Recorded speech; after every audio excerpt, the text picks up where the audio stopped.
Êxodo, capítulo 1, a partir do versículo 8, diz assim: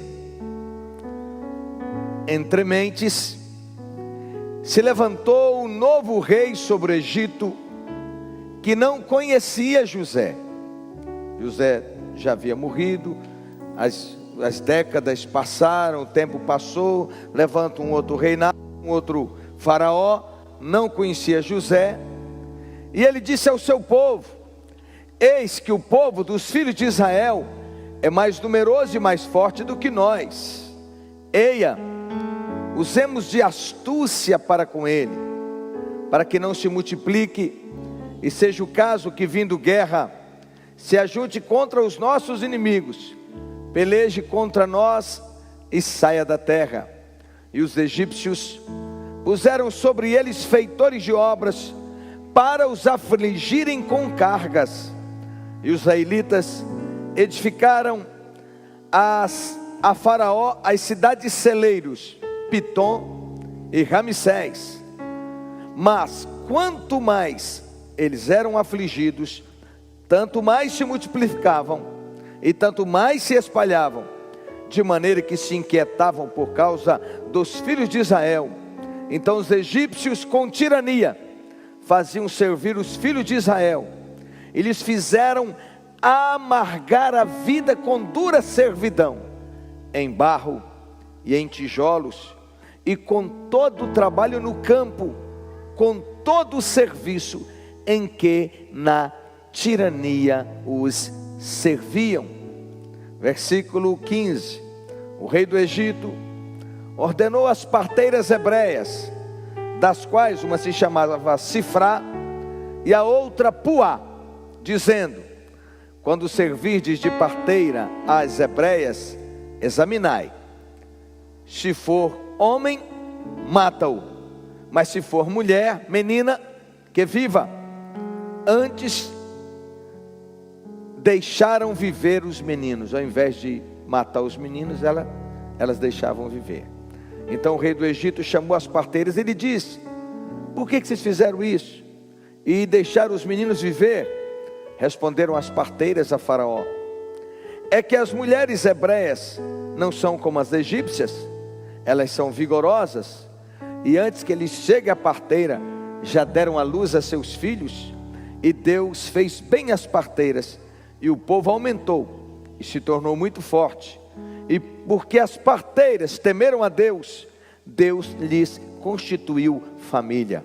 Então ordenou o Faraó a todo o seu povo, dizendo: a todos os meninos que nascerem dos hebreus, lancem no Nilo, mas a todas as filhas deixem viver.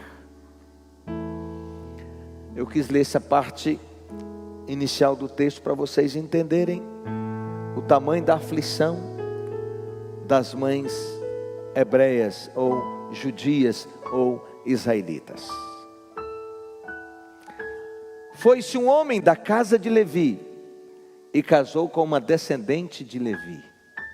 Apesar de tudo aquilo, a vida continuava. Apesar de toda a opressão que o Egito infligia ao povo de Israel, os homens e as mulheres se conheciam, se apaixonavam, sonhavam, apesar de tudo aquilo, e constituíam família. Ele casou-se com uma descendente da família de Levi, e a mulher concebeu, engravidou e deu à luz um filho. Ok, agora eu quero ler para vocês. Queria que eu achei esse texto muito forte, muito glorioso, para falar exatamente nesse ambiente aqui de mulheres, que vocês vão entender exatamente o que é que Joquebede passou.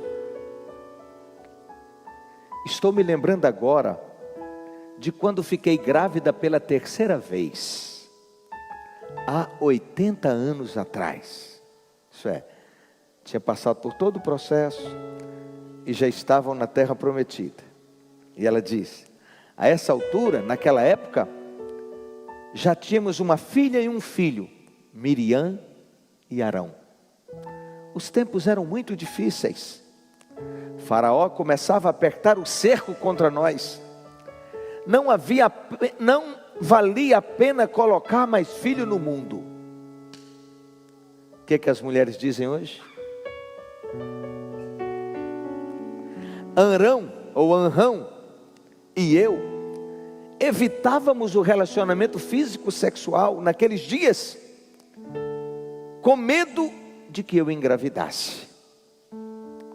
Mas houve um lapso e fiquei esperando um bebê. Orávamos diariamente para que fosse uma menina, porque se nascesse menino, ia ser morto, lançado no rio. Orávamos diariamente para que fosse uma menina, porque Faraó havia ordenado a matança pura e simples de qualquer criança do sexo masculino nascida entre os hebreus. Era uma questão de segurança nacional, justificava o rei do Egito. Achamos por bem esconder a gravidez. Então passei a usar roupas ainda mais largas. De vez em quando, uma comadre me dizia que eu estava engordando, e eu concordava para não aumentar o assunto.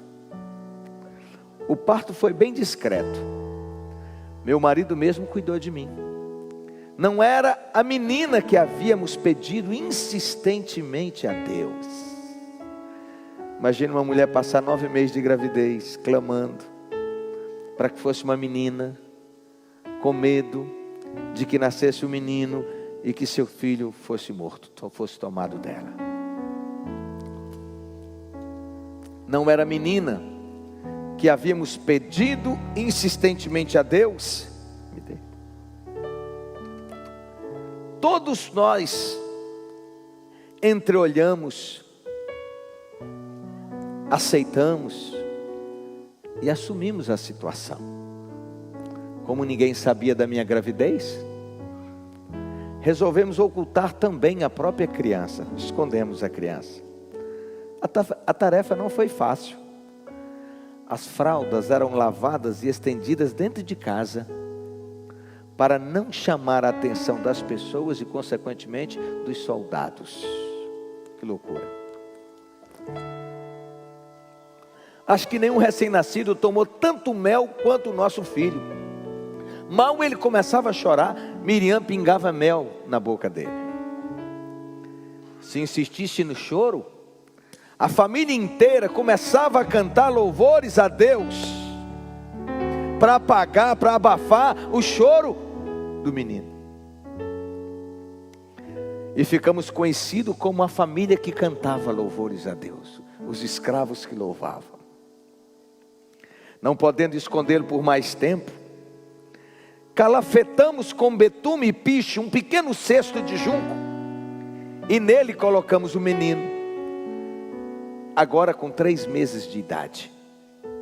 Eu mesma levei o cestinho e o coloquei à beira do rio Nilo, nas proximidades do sítio onde a filha de Faraó costumava tomar banho.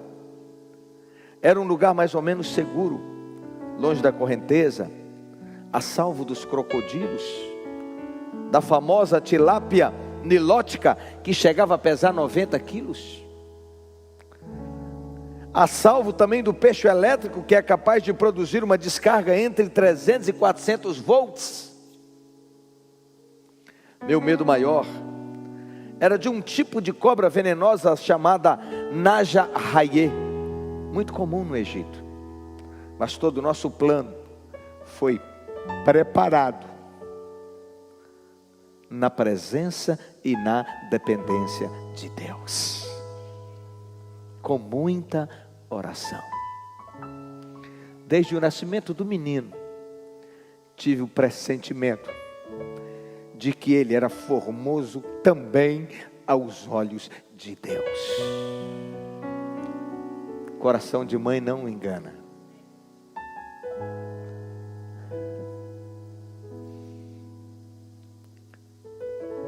Pediram uma gravidez inteira, uma menina, por causa de toda aquela opressão, para não ser mais um menino sendo tomado e jogado para crocodilo.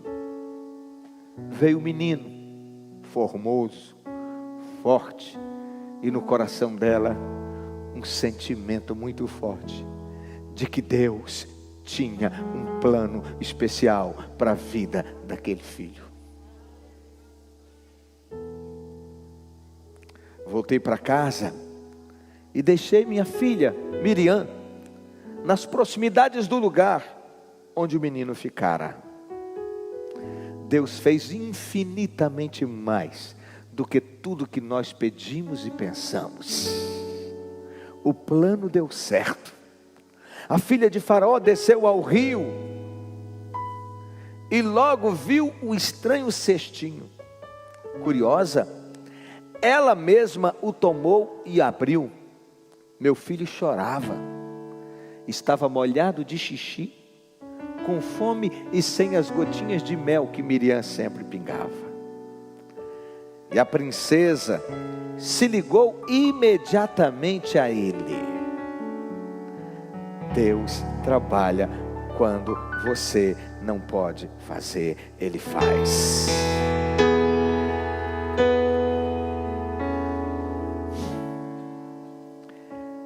A princesa era uma das 60 filhas de Ramsés II e se chamava Merris, ou Ramsés II, e o nome da princesa era Merris.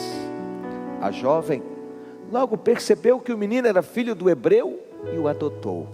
Deus encheu o coração daquela moça de amor por aquele menino. Ela ficou apaixonada por ele e ela o adotou.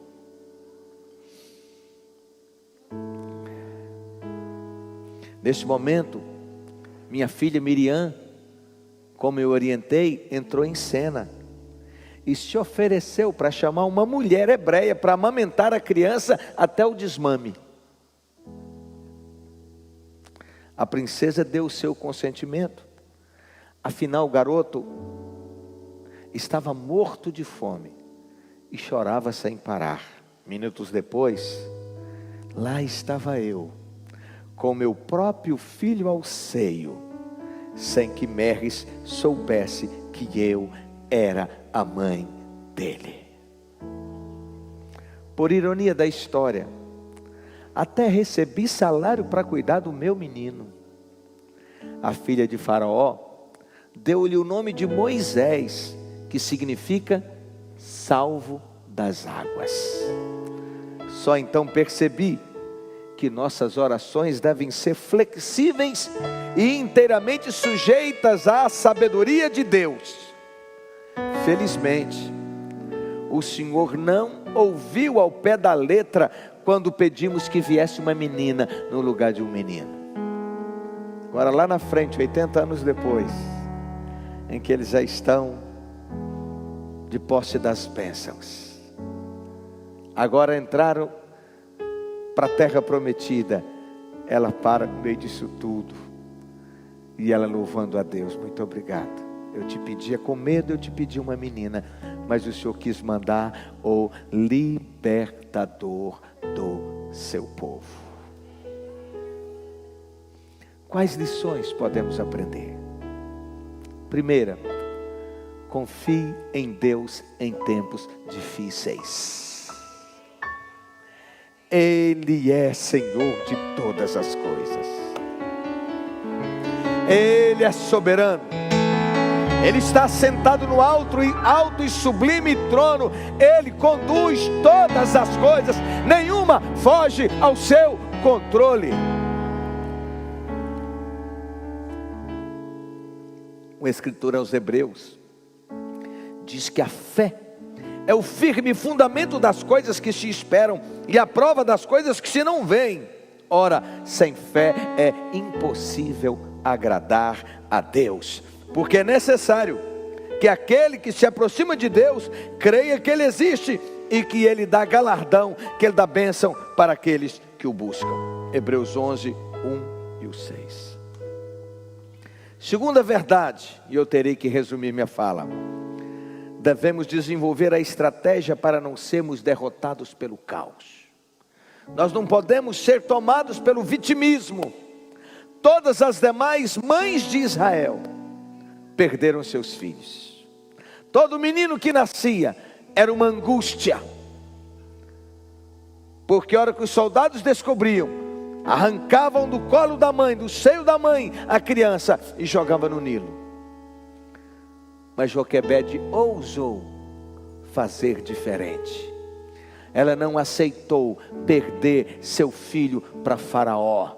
Faraó, para nós, significa, para a igreja, significa o diabo. O Egito significa o mundo. Portanto, creia, fica firme, confia no Senhor e desenvolva as estratégias para não ser derrotada pelo caos. Não é porque o mal está acontecendo na casa do vizinho que vai acontecer na sua casa. Não é porque hoje as crianças são forçadas a menino virar menina e menina virar um menino, que com os seus será assim, com os nossos será assim. Não é porque o mundo está entrando e causando coisas terríveis, levando para as drogas, para a destruição, para a prostituição, para coisas tão terríveis. Não, os nossos são para a glória de Deus, para o louvor do Eterno.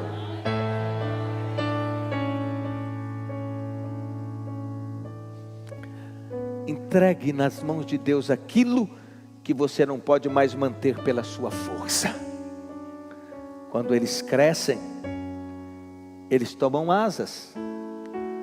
Antigamente, quando estava no colo, as mães queriam que crescesse, não era? Quando eles crescem, elas falam assim: ai meu Deus, se tivesse pequeno, agora eu não tenho mais controle sobre ele. Você não tem controle? Deixa nas mãos daquele que é Senhor de todas as coisas, que controla todas as coisas. Quem aqui em algum momento da vida consagrou, dedicou os filhos ao Senhor? Então eles são do Senhor, e Deus não falha na sua palavra.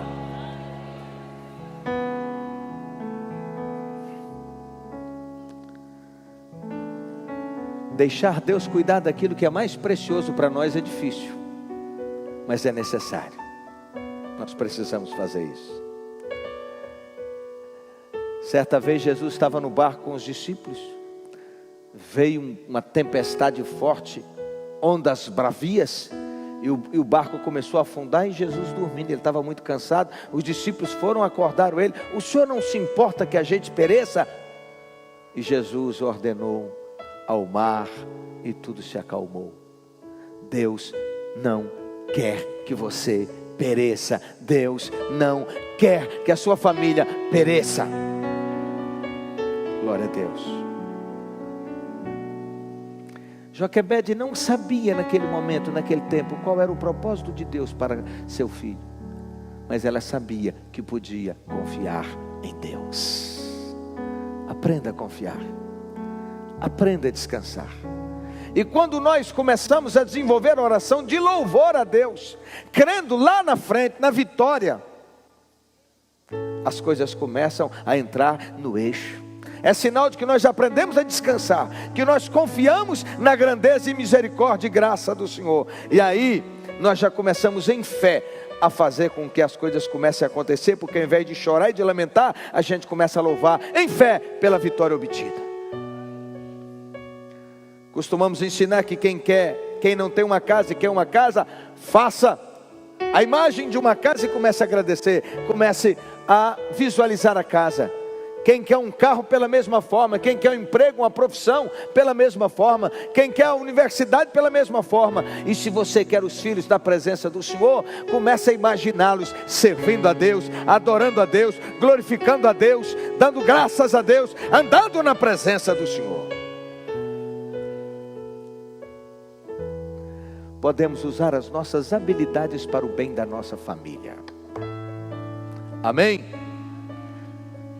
Ela tinha habilidade? Sim ou não? Com a habilidade que ela tinha, ela fez um barquinho. Impermeabilizou para não entrar água. Foi criativa. Seja criativa, não seja uma mãe passiva. Entenda isso.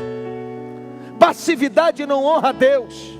Passividade dá ao diabo o direito de agir e tentar tomar e roubar aquilo que nos pertence. Seja uma mãe forte, determinada, firme. Os filhos estão pequenos, você tem que saber quem são as pessoas, as crianças e os adultos com quem ele se relaciona. E você precisa proteger no sentido de afastar dos seus filhos aqueles que não vão contribuir para o crescimento e desenvolvimento deles, para que eles sejam homens e mulheres de Deus amanhã. Quem faz isso? É você, uma mulher forte. Não podendo mais escondê-lo, ela toma iniciativa, ela faz. E ela em fé, ela acredita que Deus vai agir. Preste atenção. Primeiro, ela não recebeu um profeta na casa dela para falar para ela fazer um barquinho. Não. Não tinha nenhum texto escrito, um texto bíblico falando isso para ela. Mas ela foi criativa, ela agiu em fé. A fé é a certeza de que Deus vai entrar na causa. Louvado seja Deus. Então, quando nós damos passos em fé, creia e descanse na certeza de que Deus vem de lá para cá e toma a nossa causa. A parte dela ela fez, e agora ela começa a ver Deus fazer. E por ironia, aquele que era perseguido para ser morto se tornou neto de Faraó. Só Deus faz isso. E uma mãe que tinha que sufocar o choro do filho, agora recebe salário para amamentá-lo. Aquilo que hoje é a sua maior dor, amanhã será o seu troféu. Eu acredito que ela pegava aquele menino e saía toda cheia. Põe um salto, né? Para levantar, né? Põe um salto assim, saía. Ó, lá no bairro, ó, de um lado para o outro. Ei, comadre!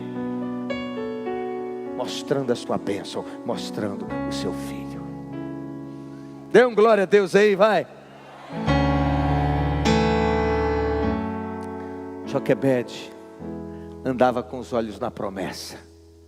E Deus tinha prometido a Abraão que a sua descendência ia ao Egito, mas ia sair do Egito e ia para a terra prometida. Então ela tirou os olhos de toda aflição e ela colocava os olhos na terra prometida. Ela colocava os olhos, ela mantinha os olhos na esperança. Ela não abriu mão da esperança. Quantas vezes ela foi tentada a murmurar, quantas vezes ela foi tentada a acreditar que ia morrer no Egito. Certamente muitas vezes, como eu e você hoje somos, diante de tantas adversidades que a gente enfrenta. No entanto, ela não abriu mão da esperança. Aleluia!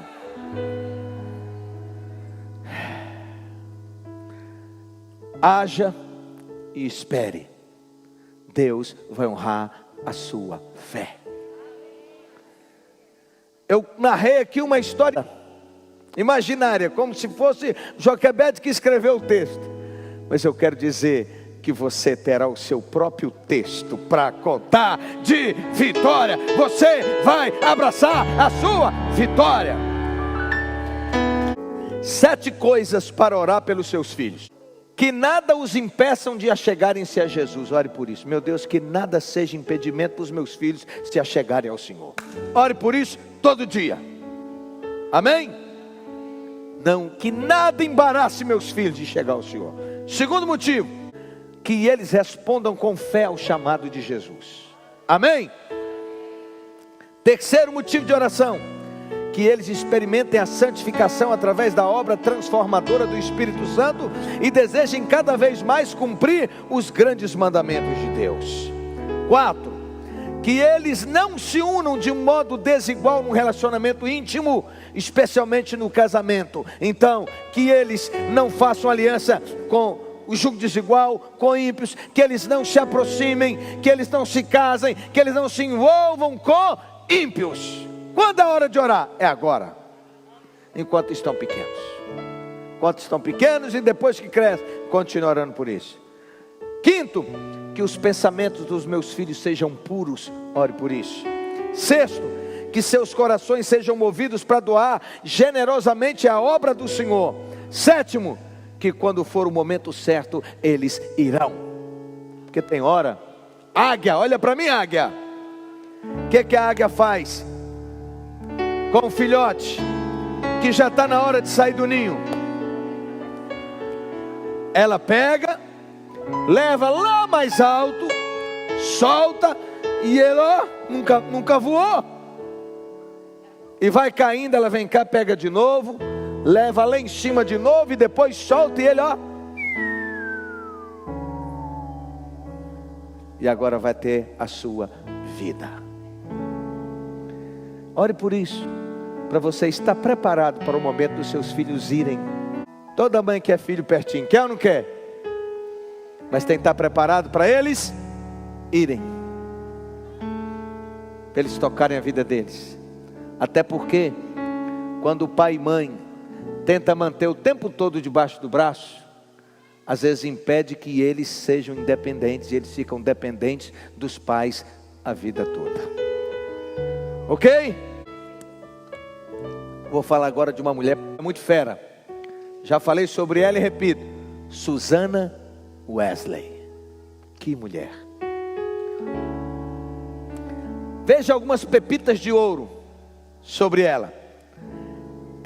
Ela mantinha um horário rigoroso em seu lar, e era disciplinada e metódica na direção de suas atividades diárias. Então preste atenção. Quem quer ter filho bem sucedido? Quem quer ter filho abençoado? A hora de você mais apertar são nos primeiros anos da vida deles. Só que as mães estão fazendo o quê? Entregando eles para o celular discipular.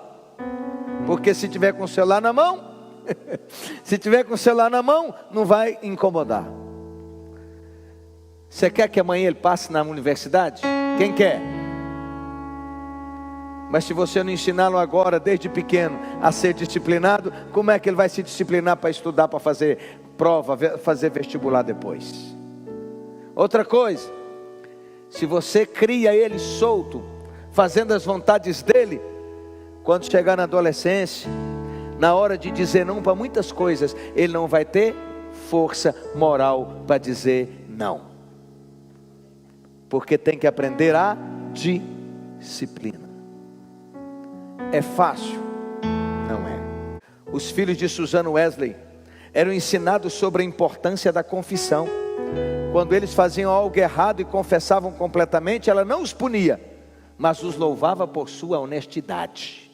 Ó, tá pegando as dicas? Ela sempre recompensava a obediência. Quando era necessário disciplinar os filhos, ela era moderada e gentil, mas muito consistente. Ela nunca permitia ser manipulada pelo choro dos meninos. Barulho nunca era permitido em casa. Que bom que eu não era o marido dela. Porque barulhento igual eu sou. Susana não permitia que seus filhos saíssem de casa sem a sua permissão. Exercícios religiosos eram dados às crianças de manhã e de noite. Todos eram ensinados a orar em alta voz. E a oração do Senhor, a oração do Pai Nosso, era repetida a cada manhã e a cada noite. Uau! Os meninos aprendem a amar o Senhor ou não aprendem? As crianças liam altas escrituras todas as noites.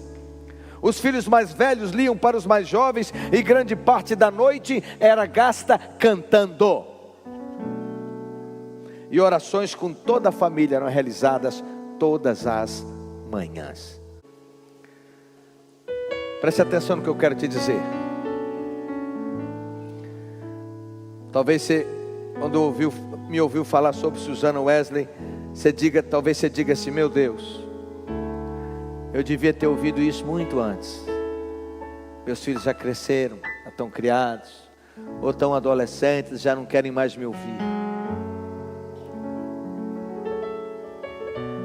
Mas eu quero te lembrar de Joquebede. Joquebede. Ela teve um filho na pior época para ter. Mas ela confiou em Deus. Vivemos tempos difíceis que as mulheres estão com medo de ter filhos, sem saber como será o amanhã. Mas eu te digo que o amanhã de uma serva de Deus será um amanhã glorioso. Os filhos das servas de Deus serão abençoados, serão ministros da graça de Deus, independente da carreira em que Deus os chamar para trabalhar e para atuar. Eles serão luz nas trevas, em nome de Jesus. Não tenha medo. Nunca foi fácil. Juntamente com a luta, Deus te dá a provisão, Deus te dá o livramento, Deus manifesta a sua glória. Nada surpreende Deus. Tempos difíceis exigem uma mãe de oração, uma mãe de fé, uma mãe ousada. Por isso o tema: mães de joelhos, filhos de pé. Talvez você diga: mas os meus estão distantes do caminho. Se tiver uma mãe de joelho, eles vão voltar para o caminho. Conta-se a história da mãe de Agostinho de Hipona. Ela orou 30 anos pela conversão do filho. E o filho era devasso, prostituto, festeiro, bagunceiro. Ela orou 30 anos sem parar de orar. E ele se converteu ao Senhor.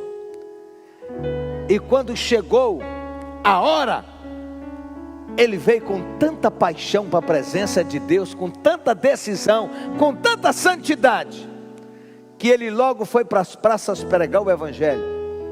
As prostitutas com que eles se relacionavam viram ele na praça pregando, e elas foram para o outro lado e começaram: olha lá, quem está pregando, olha quem. Ele gritou de lá assim: aquele que vocês conheceram morreu, agora é um novo homem.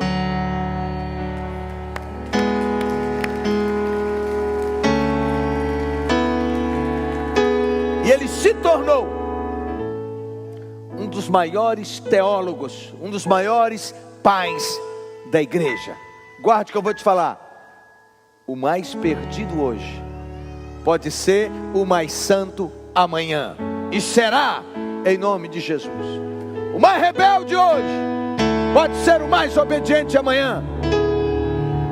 O mais gelado e mais distante pode ser e será, em nome de Jesus, o mais apaixonado pelo Senhor amanhã. Não duvide do poder de Deus. Mãe, quem gerou é você, quem pariu é você, quem gerou no coração é você. Então você não pode desistir. E o negócio de Deus é exatamente com esse povo indesistível, com mulheres que creem, que não deixam de crer, que não param de crer, ainda que o mundo e o diabo traga notícias ruins, você fica firme, crendo, porque a última palavra vem da boca de Deus. Quem crê nessa palavra? Então repita comigo: meu Pai, meus filhos são para o teu louvor, para a tua glória. Eu não gerei filhos para perdição. Eu não gerei filhos para o inferno, para o diabo, para o mundo. Eu gerei e consagrei os meus filhos para a tua honra e para a tua glória. A semelhança de Joquebede, o Egito, o Nilo, Faraó, o mundo, o diabo não destruirá a minha herança, em nome de Jesus. E tudo que eu tenho que fazer, tudo que eu tiver que fazer para mantê-los no teu altar, eu farei o que for a minha parte para educá-los, para ensiná-los, para sustentá-los, para corrigi-los, para discipliná-los, para que eles sejam homens e mulheres de caráter, o caráter de Jesus na vida deles. Eu declaro, mais uma vez, em alto e bom som, meus filhos, fala o nome deles aí, Radassa e Lucas, meus filhos são para a tua glória e para o teu louvor, e entre eles e Satanás está o sangue de Jesus. Hoje, o que é motivo de meu choro, da minha preocupação e às vezes de angústia e de dor, será transformado amanhã no meu troféu, em nome de Jesus. Amém. E graças a Deus.